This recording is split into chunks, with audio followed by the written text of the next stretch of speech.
Hey, I'm here with my girl Tia today, and on this beautiful, actually, weather today here where I'm at, actually in Minnesota. I'm going to go ahead and introduce myself. I am Lakeeshaj Jones. I am the founder and the CEO of Soul Coaching Women, where I empower divorced women to overcome the fear of separation by setting boundaries and increasing self-love in order to achieve confidence and personal growth.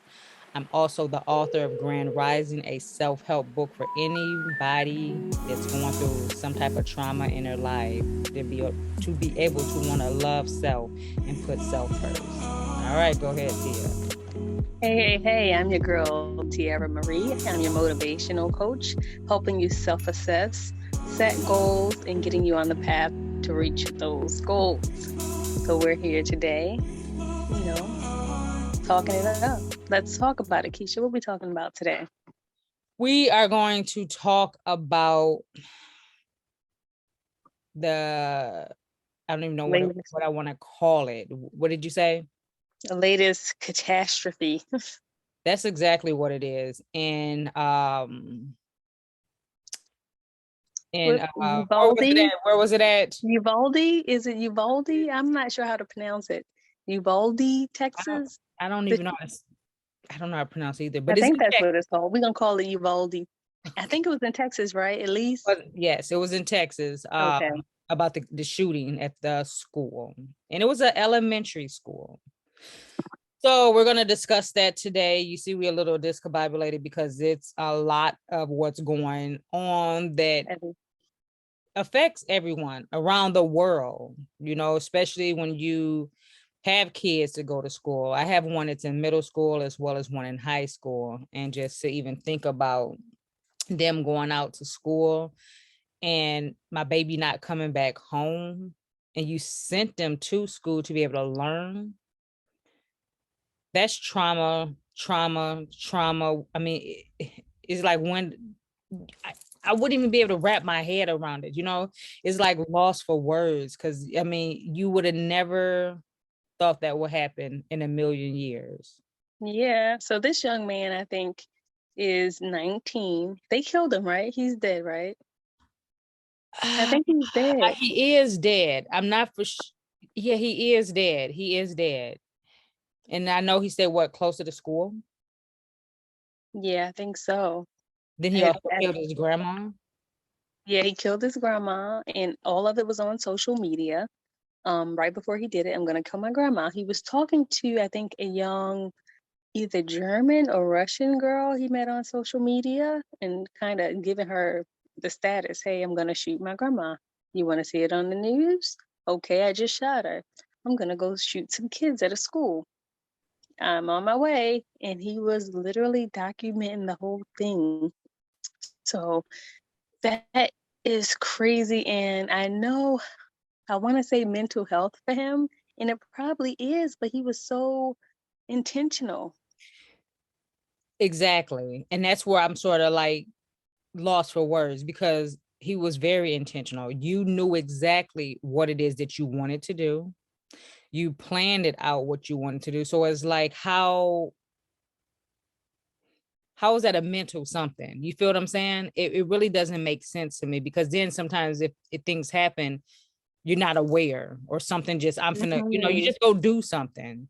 So to me, I feel it was some type of underlining, Like sociopath or something? Like, yeah, so some type of underlying something that he already had going on, some younger type of trauma type of something. And he just decided to say, this is what I'm gonna do this day, this, and then you contact someone and tell them what you're gonna do. yep, and so many like little kids. We don't know the details right now. Everybody's caught up in why the police took so long getting in. I think like over an hour and a half, over an hour at least, to go inside the building. And a lot of that story hasn't come out because a lot of fingers are pointing at law enforcement for not making entrance early. Now, I was a former cop. I think there's a misunderstanding that police officers are not required to sacrifice their life for someone else. They're Okay. not required, if there is a shootout, they are not required to die for you. That is not what their job is. Okay. Um, they can provide protection and all that, but not at the risk of their own life. That's a big misconception. Why didn't he go jump in front of a bullet? He ain't supposed to. He's supposed to go back home just like you are. He can help you out if it's safe to do so. Um, at the same time, signing up for that job, there are risks. As a former cop, me, would not stand outside if I know there is one individual in a school shooting multiple people. I would not wait, especially when it's children. I'm not standing there waiting for the SWAT team to get there if I know he's actively shooting children. We're gonna have a shootout. Yeah. We gonna probably have a shootout.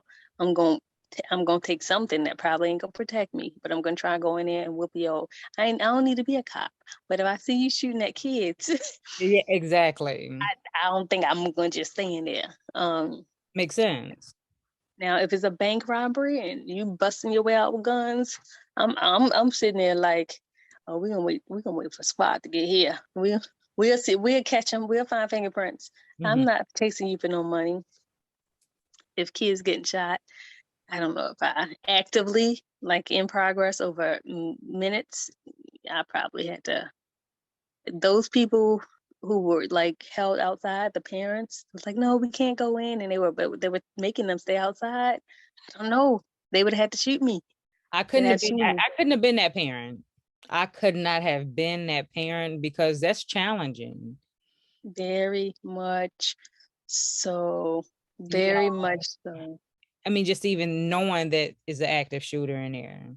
There's no way in this world, because my thing is one person in there doing all of this shooting when the cops was there, then you got families there. It's like so many of you guys that could have been. I couldn't even hold my composure out there, girl. Like with my kids just being in there. Like y'all would have to take me to jail, shoot me or something. Hmm. Because I'm not And gonna just let my baby in there and they're afraid and just all these other kids too. and hearing over 20 rounds go off, over 30 gunshots going off. No, just thinking at some point your kid might be next.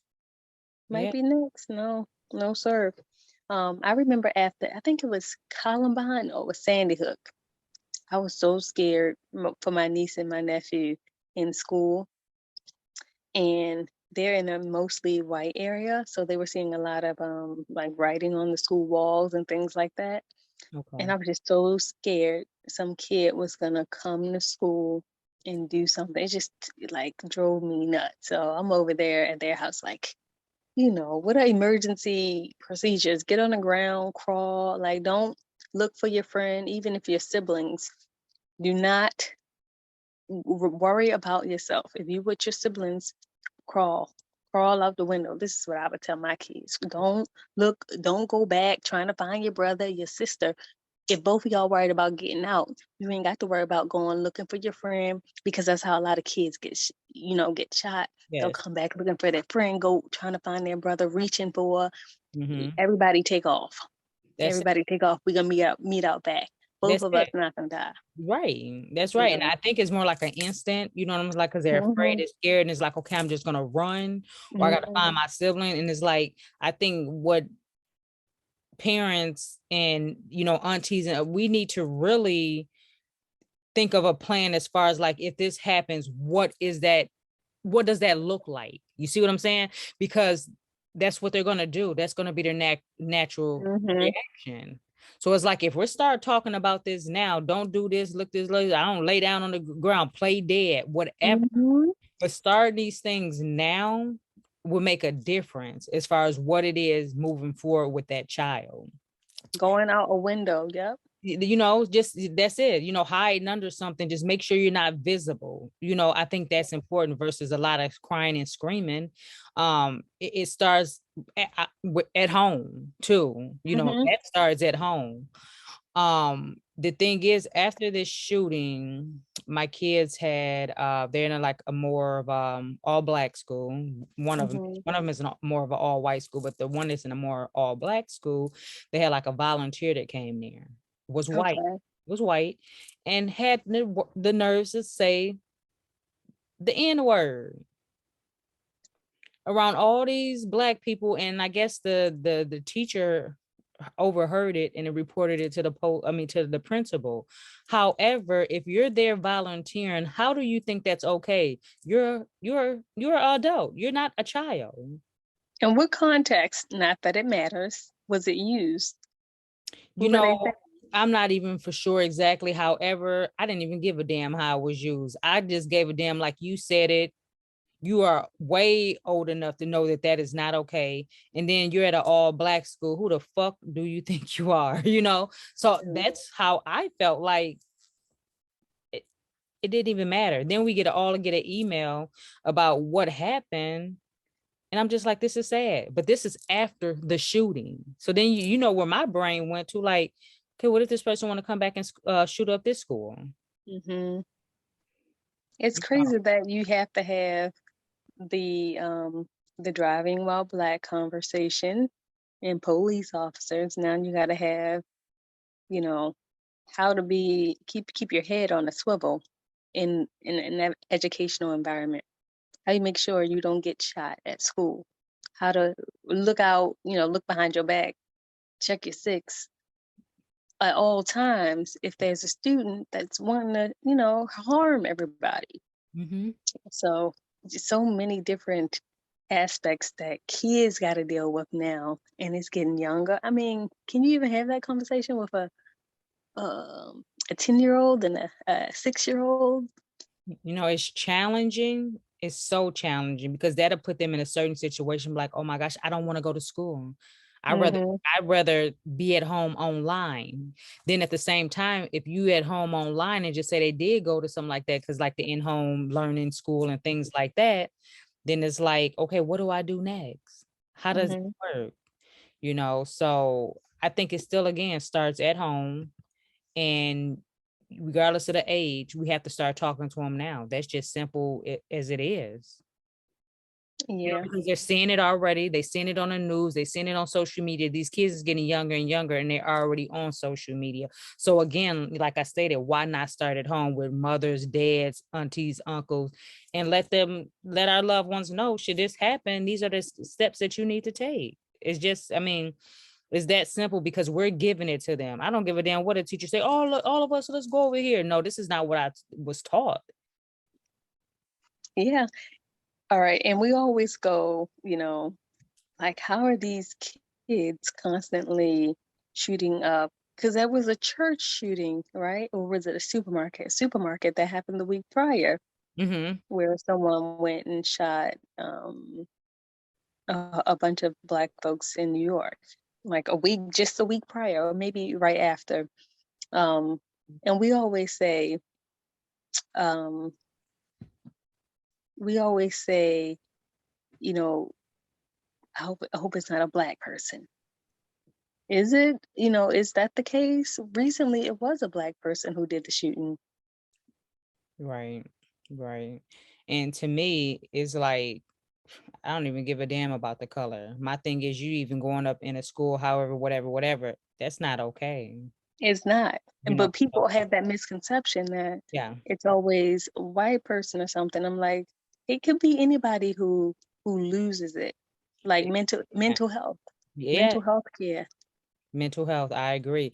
And it's crazy. I guess is more of what we're seeing on the news, that the crazy mental health have been the white people, and us black people is getting killed and shot from the police versus going and shoot up, because we all got our mental health, even in the black community, because they killing us as far as Hmm. traffic, so we have the mental health. But again, we're not going to shoot up schools and hurting other individuals. We're not doing that. They're, pretty much harming us. So I think it's more as far as what people see, um Yeah, this that's right in that forefront. So yeah. It's definitely a tough subject. So I do want to keep checking in on this, like you say, I don't know what you want to call it, 20 kids, are at least 19 kids are deceased, and 3 teachers or admin folks from the school have passed because of this. And like, mental health is very important, and it needs to start in schools. It really do. I agree. I agree. Mental health starts, like you said, like now is no time to wait at all, because right now all this is mental health as far as what it is that we're going through. But it's, again, it all depends on how we deal with it. Mm-hmm. Yeah, that's true. I think just talking about it, being open about it more, having those conversations without anger, so that everybody can feel free to express themselves, and paying attention to what people are saying. If they're showing signs of distress mentally, psychologically, emotionally, um, not judging them, but making sure you're letting somebody know if it's concerning. If it's a case of someone needing someone to talk to, not shutting people down, shutting them out, because when people feel like they ain't got no other way out, they might try to harm other people and then themselves. So Right. um, just being nicer to ourselves and to other people. That's all I can say about that. I agree. I agree. So, anyways, that was our chat today. Let's talk about it with my girl Tia. You're gonna catch us next week, the same time. We just want to be able to, talk as far as like the present stuff that's going on, in our lives, to be able to say, you know what, we all go through it, but how do we get to that next, that stepping stone to be able to help other people? So, catch us again next week, and like, subscribe, comment below, and come and check us out. Lakeisha J and Tia. Marie, see you later. All righty, bye-bye.